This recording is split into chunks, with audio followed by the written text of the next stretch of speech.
அரசியல்ல வெற்றிங்கிறது சும்மா அதிர்ஷ்டத்துல வர்றதில்ல. அதுக்கு பின்னாடி ஒரு பெரிய பிளான் இருக்கும். இன்னைக்கு நாம ஒரு சீக்ரெட் பொலிட்டிக்கல் பிளேபுக்கோட பக்கங்களை புரட்ட போறோம். இது டேட்டாவை வச்சு தேர்தல்களை எப்படி ஜெயிக்கிறதுன்னு சொல்ற ஒரு மாடர்ன் கைடு. எப்படின்னு கேக்குறீங்களா? எங்களுக்கு ஒரு இன்டர்னல் ஸ்ட்ராட்டஜி ரிப்போர்ட் கிடைச்சிருக்கு. இது வெளியவே வந்திருக்க கூடாத ஒரு டாக்குமெண்ட். இதுல இருக்கிறது வெறும் அட்வைஸ் மட்டும் இல்ல, இது ஒரு கம்ப்ளீட் வார் பிளான். ஒரு வாக்காளரை எப்படி புரிஞ்சுக்கிறதுல இருந்து அவங்க மனசை எப்படி ஜெயிக்கிறது வரைக்கும் ஸ்டெப் பை ஸ்டெப்பா இதுல விளக்கியிருக்காங்க. வாங்க இதுக்குள்ள என்ன இருக்குன்னு நோண்டி பாப்போம். சரி, நம்ம கதை எங்க ஆரம்பிக்குதுன்னா இந்தியாவோட தெற்குல இருக்கிற தமிழ்நாட்டுல தான். இது சாதாரண ஸ்டேட் இல்ல, ஒரு பயங்கரமான பொலிட்டிக்கல் பேட்டில் கிரவுண்ட். இங்கதான் இந்த ஸ்ட்ராட்டஜி வேலை செய்ய போகுது. சரி, அப்போ இங்க இருக்கிற ஒரு கான்ஸ்டிடியூவன்சில எப்படி ஜெயிக்கிறது? ஆயிரக்கணக்கான வாக்காளர்கள் ஜெயிக்கிறதுக்கான அந்த சீக்ரெட் ஃபார்முலா என்ன? இந்த ரிப்போர்ட் அதுக்கு தான் பதில் சொல்ல போகுது. இந்த ஸ்ட்ராட்டஜியை புரிஞ்சுக்கிறதுக்கு இந்த ரிப்போர்ட்டை நம்மள மேட்டுப்பாளையம் தொகுதிக்கு கூட்டிட்டு போகுது. இதுதான் நம்ம கேஸ் ஸ்டடி. இங்கேதான் இந்த டேட்டா வார் நடக்க போகுது. முதல்ல இந்த ஏரியாவை பத்தி தெரிஞ்சுக்கலாம். மேட்டுப்பாளையத்துல கிட்டத்தட்ட 2,60,000 வாக்காளர்கள் இருக்காங்க. ஒவ்வொரு ஓட்டும் முக்கியங்கிறப்ப இது எவ்வளவு பெரிய நம்பர்னு பாருங்க. உங்களுக்கு தெரியும், இந்தியன் பாலிடிக்ஸ்ல மதம் ஒரு முக்கியமான ஃபேக்டர். இங்க பாத்தீங்கன்னா இந்துக்கள் மெஜாரிட்டியா இருந்தாலும் முஸ்லிம்கள் மற்றும் கிறிஸ்தவர்களோட ஓட்டு வெற்றியை தீர்மானிக்கிற ஒரு சக்தியா இருக்கு. எந்த ஸ்ட்ராட்டஜிஸ்டும் இதை மிஸ் பண்ண மாட்டாங்க.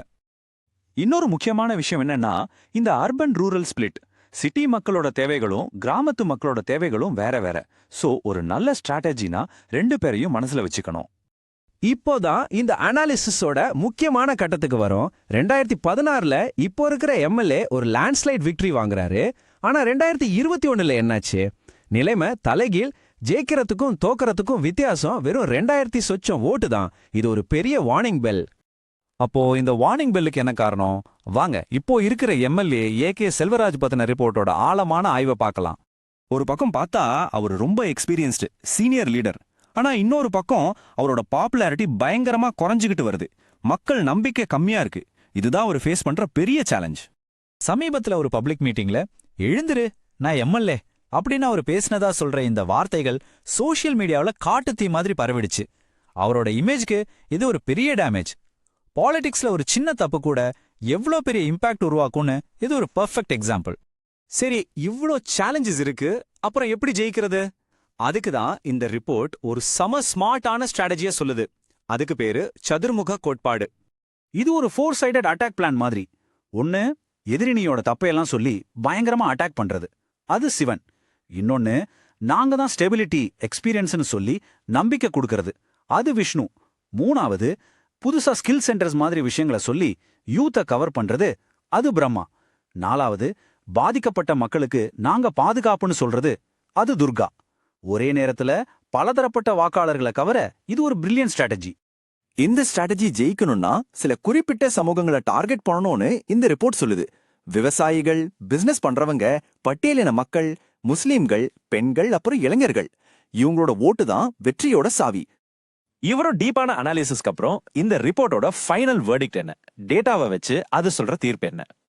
இப்போ நான் உங்களையே கேக்குறேன், நீங்க ஒரு பொலிட்டிக்கல் ஸ்ட்ராட்டஜிஸ்டா இருந்தா இந்த எல்லா டேட்டாவையும் பார்த்துட்டு உங்க ரெக்கமெண்டேஷன் என்னவா இருக்கும்? ஒரு செகண்ட் யோசிச்சு பாருங்க. அறிக்கையோட தீர்ப்பு இதுதான். ஒரே ஒரு வார்த்தை, மாற்றவும். பாருங்க, இந்த ஒரு வார்த்தைக்கு எவ்வளவு பவர் இருக்குன்னு. ஏன் இந்த மாதிரி ஒரு ஹார்ஷான முடிவு? ரிப்போர்ட் ரொம்ப தெளிவா சொல்லுது. கொஞ்சம் ஓட்ல ஜெயிச்சது, நெகட்டிவ் பப்ளிக் இமேஜ், இதெல்லாம் செல்வராஜ ஒரு சுமையா மாத்துது. பாலிடிக்ஸ்ல கடைசியில ஜெயிக்கிறது மட்டும்தான் முக்கியம். ஆனா இந்த கதையில ஒரு பெரிய ட்விஸ்ட் இருக்கு. இந்த ஸ்ட்ராட்டஜி என்ன சொல்லுதுங்கிறத விட அது எப்படி உருவாக்கப்பட்டதுங்கிறது தான் இங்க ரொம்ப முக்கியமான விஷயம். இந்த டாக்குமெண்ட்டை எழுதினது யாரு? ஒரு பெரிய பொலிட்டிக்கல் எக்ஸ்பர்ட்டா இல்ல ஒரு டீமா? உண்மை தெரிஞ்சா நீங்க ஷாக் ஆயிடுவீங்க. இவ்ளோ ஆழமா ஒரு மனுஷன் யோசிக்கிற மாதிரி அனலைஸ் பண்ணது ஒரு ஆர்டிஃபிஷியல் இன்டெலிஜென்ஸ் சிஸ்டம். அதோட பேரு சாணக்யா ஏஐ டாக் என்ஜின். நீங்க ஒரு PDF ஃபைல அப்லோட் பண்ணா போதும், அதுவே ஒரு கம்ப்ளீட் ஸ்ட்ராட்டஜி ரிப்போர்ட்டை ரெடி பண்ணி கொடுத்துரும். இன்னொரு இன்ட்ரெஸ்டிங்கான விஷயம் என்னன்னா, இந்த சிஸ்டமுக்குன்னு சில ரூல்ஸ் இருக்கு.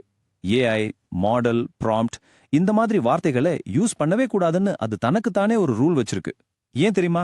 ஏன்னா இது ஒரு மெஷின் எழுதுன மாதிரி தெரியவே கூடாதுன்னு. யோசிச்சு பாருங்க, பொலிட்டிக்கல் ஸ்ட்ராட்டஜிய இவ்ளோ துல்லியமா ஒரு மெஷினால உருவாக்க முடிஞ்சா தேர்தல்களோட எதிர்காலம் எப்படி இருக்கும்?